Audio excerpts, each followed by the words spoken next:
وبإدانة بأقصى عبارات الإدانة لتنقل ميليشيات حفتر إلى الجنوب الغربي من الحدود الليبية التي تحاذي حدود الجزائر. ونتذكر قبل سنة تصريح حفتر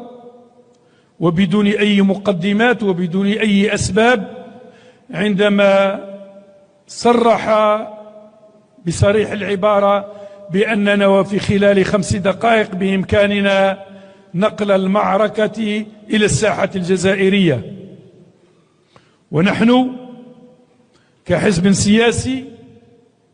تقع عليه مسؤولية حماية والمشاركة في صيانة وديعة الشهداء وفي المحافظة على الأمن والاستقرار وفي دعم جهود جيشنا المرابط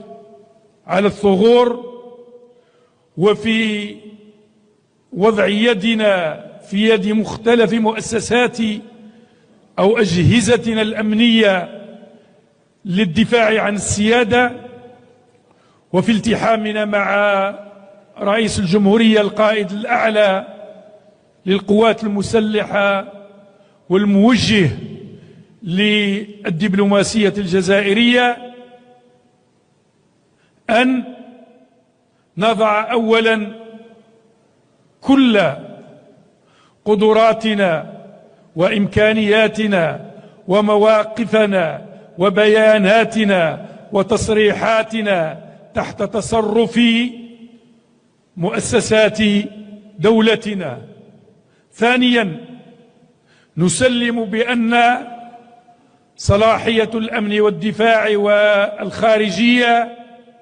هي من صميم صلاحيات رئيس الجمهورية كما ينص على ذلك الدستور، إننا كحزب تمثيلي من حقنا، ولم نسمع بعد أي موقف لوزير خارجيتنا، أننا نعبر عن قلقنا الشديد تحت رقابة مؤسسات دولتنا من هذا التحرك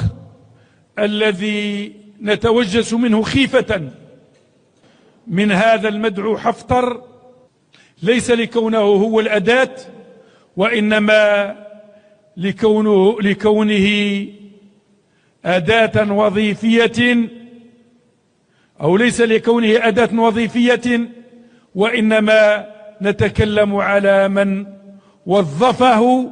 ووظف غيره في عديد من الساحات المجاورة لحدودنا الجنوبية، أو الدعم المستمر لنظام المخزن الغادر في حدودنا الغربية، أو المحاولات المتكررة من نفس العدو على حدودنا الجنوبية ليكتمل الخناق